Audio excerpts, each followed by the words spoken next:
दोस्तों 1-1 से बराबरी पर खड़ी वनडे सीरीज के सबसे रोमांचक तीसरे वनडे मैच में बांग्लादेश को खदेड़ने के लिए दिल्ली के मैदान पर कप्तान रोहित शर्मा ने रख दिए अपने कदम। हार्दिक पांड्या, जसप्रीत बुमराह की करवा दी है वापसी। तो आखिर तीसरे वनडे में किन 11 भूखे शेरों के साथ उतर चुके हैं भारतीय कप्तान रोहित शर्मा? क्या है बांग्लादेश की प्लेइंग 11 टीम? कहां देख सकते हो आप ये महामुकाबला, वो भी लाइव, साथ ही पिच रिपोर्ट, मौसम का हाल और इस मुकाबले से जुड़ी हर एक लाइव अपडेट, सब कुछ हम आपको इस वीडियो में दिखाने जा रहे हैं। लेकिन उससे पहले आप सभी को क्या लगता है कि भारत और बांग्लादेश में कौन सी टीम तीसरा वनडे मैच जीतेगी? अपनी कीमती राय हमें नीचे दिए गए कमेंट बॉक्स में जरूर दीजिएगा। तो चलिए अब आपका ज्यादा समय न लेते हुए शुरू करते हैं वीडियो। दोस्तों जैसा कि आप सभी तो जानते ही हैं कि भारत और बांग्लादेश दो चिर प्रतिद्वंदी टीमें हैं और जब भी दोनों टीमें आमने सामने होती हैं तो मुकाबला अपने आप बेहद ही रोमांचक बन जाता है। बांग्लादेश मजबूत टीम है, लेकिन पहले वनडे मुकाबले में तो उनकी टीम इंडिया के सामने एक न चली, जहां रोहित शर्मा की पलटन ने किसी मच्छर की तरह बांग्लादेश की क्रिकेट टीम को मसल कर रख दिया और 1-0 से वनडे सीरीज में बढ़त भी बना ली। लेकिन दूसरे वनडे मैच में बांग्लादेश अंतिम गेंद तक खेले गए रोमांचक मुकाबले में टीम इंडिया को धूल चटाने में कामयाब हो गई, जिसके बाद यह सीरीज 1-1 से बराबरी पर आकर खड़ी हो गई। अब यह कारवा इतने में ही रुकने वाला नहीं है। अब भारत और बांग्लादेश के बीच तीसरे वनडे का बिगुल बच चुका है। यहां बांग्लादेश टीम के कप्तान नजमुल हुसैन संतो कभी नहीं चाहेंगे कि बांग्लादेश की टीम को वो हराएं और इसलिए उन्होंने रोहित शर्मा की भारतीय टीम को हराने के लिए पूरा प्रबंध भी कर लिया है। वहीं हम आपको बता दें कि बांग्लादेश और भारत के बीच यह मुकाबला आप सभी को लाइव दिल्ली के मैदान पर खेला जाता हुआ नजर आ रहा है, जहां आप सभी इस मुकाबले में एक तरफ रोहित शर्मा को कप्तानी करते हुए देख रहे हो तो दूसरी तरफ नजमुल हुसैन संतो अपनी टीम को संभाल रहे हैं। वहीं अगर बात की जाए मैच के बारे में तो दोस्तों हम आपको बताते चलते हैं कि भारत और बांग्लादेश के बीच यह रोमांचक मुकाबला लाइव अगर आप भी टेलीविजन स्क्रीन पर देखना चाहते हैं तो स्टार स्पोर्ट्स नेटवर्क पर आप सभी इस मुकाबले का आनंद उठा सकते हो। और अगर आपको ये मुकाबले की ऑनलाइन स्ट्रीमिंग देखनी है तो वो जियो सिनेमा के ऐप को डाउनलोड करना पड़ेगा, जहां आप बिल्कुल मुफ्त में इस मैच का आनंद उठा सकते हैं। इस रोमांचक मुकाबले में रोहित शर्मा बिल्कुल भी नहीं चाहेंगे कि टॉस जीतकर भी वो मुकाबला हारें, इसलिए वो टॉस जीतकर बल्लेबाजी करने का फैसला ही चुने हैं। और दोस्तों हम आपको बता दें कि एक तरफ रोहित शर्मा पारी की शुरुआत यशस्वी जायसवाल के साथ करेंगे, जहां उन्होंने टॉप ऑर्डर पूरी तरह से बदल दिया है और तीसरे और चौथे नंबर पर खिलाड़ियों को भी बदलकर हर किसी को हैरान कर दिया है। जी हां दोस्तों, आइए आपको पूरी प्लेइंग 11 टीम बताते हुए चलते हैं जो भारत की खेलती हुई नजर आएगी। दरअसल दोस्तों यहां बांग्लादेश की तरफ से जिन खिलाड़ियों को मौका दिया गया है उसमें लिटन दास, तंजीद हसन, दो बेहतरीन खतरनाक ओपनर उनकी तरफ से मैदान में उतरेंगे। तो मध्य क्रम में कप्तान नजमुल हुसैन संतो, शाकिब अल हसन, सौम्या सरकार और तोइब रुदोई के कंधों पर भारतीय गेंदबाजों का सामना करने की बड़ी जिम्मेदारी है। ऑलराउंडर डिपार्टमेंट में महमदुल्लाह, रिशाद हुसैन और मेहदी हसन मिराज उनके सबसे बड़े हथियार है। तो तेज गेंदबाजी डिपार्टमेंट में तस्कीन अहमद और मुस्तफिजुर रहमान भारतीय टीम के लिए सबसे बड़ा खतरा बन सकते हैं। वहीं अगर बात की जाए भारतीय टीम के बारे में तो दोस्तों टीम इंडिया में कप्तानी तो रोहित शर्मा कर रहे हैं, तो वहीं उनका साथ पारी की शुरुआत बतौर टॉप ऑर्डर पर करने के लिए यशस्वी जायसवाल उतरे हैं। तो वहीं दोस्तों फिर मध्य क्रम में तीसरे नंबर पर विराट कोहली को खिलाया जा रहा है, चौथे पायदान पर ऋषभ पंत, पांचवी पोजीशन पर हार्दिक पांड्या, नंबर 6 पर रियान पराग, तो वहीं नंबर 7 और 8वीं पोजीशन पर रिंकू सिंह और अक्षर पटेल को मौका दिया गया है। वहीं अगर बात की जाए गेंदबाजी की तो गेंदबाजी में मोहम्मद सिराज, जसप्रीत बुमराह और रवि बिश्नोई खेलते हुए नजर आएंगे। तो दोस्तों यही है भारत की प्लेइंग 11 टीम। और आप दोस्तों आप देखना यह दिलचस्प होगा कि रोहित शर्मा अपनी टीम को आखिरकार कैसे मुकाबला जितवा पाते हैं, क्योंकि बांग्लादेश की टीम मजबूत टीम है और वो वनडे में अच्छी से अच्छी टीमों को हराना बखूबी जानते हैं और रोहित शर्मा का फोकस बस इसी बात पर रहेगा। लेकिन दोस्तों भारत के लिए कुछ भी कठिन तो होने वाला नहीं है और पिच भी हमारी कंडीशन के हिसाब से रहेगी, तो टीम इंडिया की जीत तो लगभग पक्की है। बाकी अब आप सभी की क्या राय है? भारत और बांग्लादेश में से कौन सी टीम बाजी मारेगी तीसरे वनडे जीतकर? अपनी कीमती राय हमें कमेंट करके जरूर बताइएगा और ऐसी ही शानदार खबरों के लिए हमारे इस वीडियो को लाइक जरूर करें।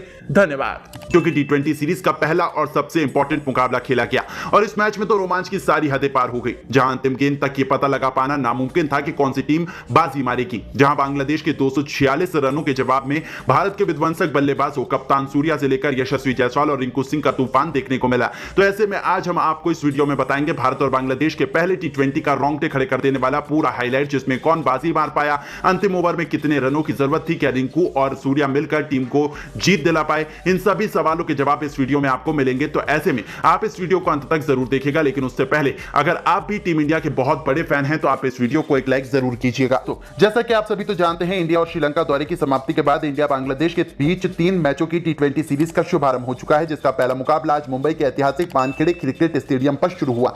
यहां पर बांग्लादेश के कप्तान कप्तान नजमुल हुसैन संतो ने टॉस जीतकर पहले बल्लेबाजी करने का फैसला चुना और यहां जब बांग्लादेश की टीम बल्लेबाजी करने के लिए उतरी तो हमेशा की तरह उनके लिए पारी की शुरुआत लिटन दास के साथ तंजीद हसन की खतरनाक जोड़ी मैदान में आई। जहां दोनों बल्लेबाजों से उम्मीदें तो यही लग रही थी कि पहले विकेट के लिए बड़ी साझेदारी देखने के लिए मिले, लेकिन दोस्तों यहां पर तंजीद हसन के रूप में पहला बड़ा झटका बांग्लादेश की टीम को जसप्रीत बुमराह ने दिया। जहां अब पहला बड़ा झटका लग जाने के बाद फिर बल्लेबाजी करने के लिए उतरे खुद कप्तान नजमुल हुसैन संतो। जहां लिटन दास और संतो मिलकर साझेदारी को आगे बढ़ा पाते उससे पहले ही लिटन को 7वें ओवर की दूसरी गेंद पर रियान पराग ने बोल्ड कर दिया और यहां लिटन 20 रन बनाकर ही आउट हो गए। अब ये दो बड़े झटके लग जाने के बाद बांग्लादेश की टीम पूरी तरह से लड़खड़ा चुकी थी। ऐसा लग रहा था कि आज के मुकाबले में बांग्लादेश की टीम ज्यादा से ज्यादा भारत के आगे 120 या 100 रन ही बना पाएगी। अब यहां संतो और शाकिब अल हसन पर पूरा दारोमदार था अपनी टीम के लिए ज्यादा से ज्यादा रन बनाने का, लेकिन दोस्तों भारतीय गेंदबाजों को कहां पता था कि ये दोनों बल्लेबाज मिलकर आज अपनी टीम की किस्मत चमकाने वाले हैं। जी हां दोस्तों, हुआ ये कि संतो ने ताबड़तोड़ बल्लेबाजी अपनी जैसी जारी रखी,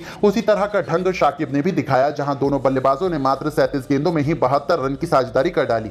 इस दौरान विकेट चटकाना काफी अहम हो चुका था। तभी कप्तान सूर्या ने फैसला किया कि वो गेंदबाजी पर अपने सबसे भरोसेमंद खिलाड़ी जसप्रीत बुमराह को लेकर आएंगे और 14वें ओवर की तीसरी गेंद पर बुमराह ने शाकिब के रूप में तीसरा बड़ा झटका बांग्लादेश की टीम को दिया, जो कि 43 रन बनाकर आउट हुए। और उनके आउट हो जाने के बाद फिर बल्लेबाजी करने के लिए उतरे महमदुल्लाह। वो कप्तान संतो के साथ मिलकर साझेदारी को आगे बढ़ाते हैं और अपनी टीम के स्कोर को 150 रनों के पार ये दोनों बल्लेबाज लेकर पहुंचे। इस दौरान बांग्लादेश की टीम लगातार आगे बढ़ती चली जा रही थी और दूसरी तरफ संतो का बल्ला रुकने का नाम नहीं ले रहा था। उन्होंने मात्र 34 गेंदों में ही भारत के खिलाफ 74 रन ठोक डाले थे। अब यहां से मैच पूरी तरह से फंस चुका था। तभी अर्शदीप ने आकर 17वें ओवर में संतो का विकेट गिराया, जो कि 74 रन बनाकर इस मुकाबले में आउट हुए और संतो का विकेट गिर जाने के बाद भारतीय टीम को चैन की सांस आई। लेकिन महमदुल्लाह ने साथी बल्लेबाजों के साथ मिलकर अपनी टीम को 200 रनों के पार पहुंचा दिया। इस दौरान महमदुल्लाह ने जहां 53 रन बनाए और बांग्लादेश की टीम 20 ओवर में 6 विकेट के नुकसान पर भारत के खिलाफ 245 रन बनाने में कामयाब रही। और इस दौरान भारत के लिए सबसे ज्यादा 4 विकेट जसप्रीत बुमराह के नाम रहे, तो वहीं एक विकेट अर्शदीप सिंह और रियान पराग के नाम रहे। अब दोस्तों बारी थी भारतीय बल्लेबाजों की इस मैदान पर कुछ चमत्कार कर दिखाने की। दोस्तों टीम इंडिया के लिए विस्फोटक शुरुआत दिलाने के लिए यशस्वी जायसवाल के साथ खतरनाक अभिषेक शर्मा की तूफानी जोड़ी मैदान में उतरी। ऐसा लगा था कि ये दोनों खिलाड़ी टीम इंडिया को ताबड़तोड़ शुरुआत दिलाएंगे, लेकिन अभिषेक शर्मा इस मुकाबले में एक बार फिर जल्दबाजी कर बैठे। वो गेंदबाज के बिछाए जाल में फंस गए और फील्डर को अपना आसान सा कैच देकर इस खिलाड़ी को पवेलियन लौटना पड़ा। हालांकि उन्होंने शुरुआत तो शानदार की थी, लेकिन फिर भी वो इस मैच में केवल 9 रन बनाकर पवेलियन लौट गए। अब दोस्तों अभिषेक का विकेट गिर जाने के बाद भारतीय टीम काफी ज्यादा दबाव में आ चुकी थी। अब अभिषेक जब आउट हुए तो बल्लेबाजी के लिए उतरे खुद कप्तान सूर्या। जहां सूर्या और यशस्वी जायसवाल पर हर किसी की निगाहें थी कि ये दोनों बल्लेबाज दूसरे विकेट के लिए कितने रन जोड़ पाते हैं। इस दौरान सब कुछ सही चल रहा था। शाकिब अल हसन के ओवर में सूर्या ने एक के बाद एक लगातार 3 गेंद पर 3 खतरनाक छक्के लगाकर टीम इंडिया को तूफानी रफ्तार से आगे बढ़ाना शुरू कर दिया। दूसरी तरफ यशस्वी जायसवाल का बल्ला दहाड़ रहा था। 6 ओवर में टीम इंडिया ने 68 रन बनाए तो देखते ही देखते 8 ओवर में भारतीय पारी 90 रनों के पार पहुंच गई थी। इन दोनों खिलाड़ियों के बीच 100 रनों से अधिक की मजबूत पार्टनरशिप हो चुकी थी। दोनों तरफ से खिलाड़ी केवल चौके और छक्कों से डील कर रहे थे। इसी बीच कप्तान सूर्या ने अपना तूफानी अर्धशतक केवल 30 गेंदों में ठोक दिया, जो टीम इंडिया की जीत के लिए बेहद महत्वपूर्ण माना जा रहा था। इन दोनों ने भारत को मैच में मजबूत स्थिति में लाकर खड़ा कर दिया था। लेकिन दोस्तों यशस्वी जायसवाल भी अपनी साझेदारी को ज्यादा देर तक आगे नहीं बढ़ा पाए और 49 रन बनाकर वो आउट हो गए। अब पूरी जिम्मेदारी भारत के 2 सबसे खतरनाक T20 बल्लेबाज रिंकू सिंह और सूर्य कुमार यादव के मजबूत कंधों पर आ चुकी थी मैच जिताने की, क्योंकि इनके अलावा कोई और बल्लेबाज भारतीय टीम को जिताने का दम नहीं रखता था। अब दोस्तों यहां T20 के शूरवीर रिंकू सिंह ने भी आते ही अपने विस्फोटक अंदाज में एक तरफ से बांग्लादेशी गेंदबाजों की बेरहमी से कुटाई करना शुरू कर दी। दोनों मिलकर साझेदारी को आगे बढ़ाते हुए अंतिम ओवर तक ले जाते हैं, जहां सबसे खास बात तो ये थी कि सूर्य कुमार यादव आज कमाल की लय में नजर आ रहे थे। उन्हें रोक पाना आज किसी भी गेंदबाज के बस की बात नहीं हो पा रही थी। यहां तक कि रिंकू भी दूसरी तरफ खड़े खड़े केवल उनकी खूबसूरत बैटिंग का आनंद ले रहे थे। उन्होंने सबसे पहले तो मात्र 30 गेंदों में अपना अर्धशतक पूरा किया और अर्धशतक जड़ने के बाद वो अपने शतक की ओर आगे बढ़ चले।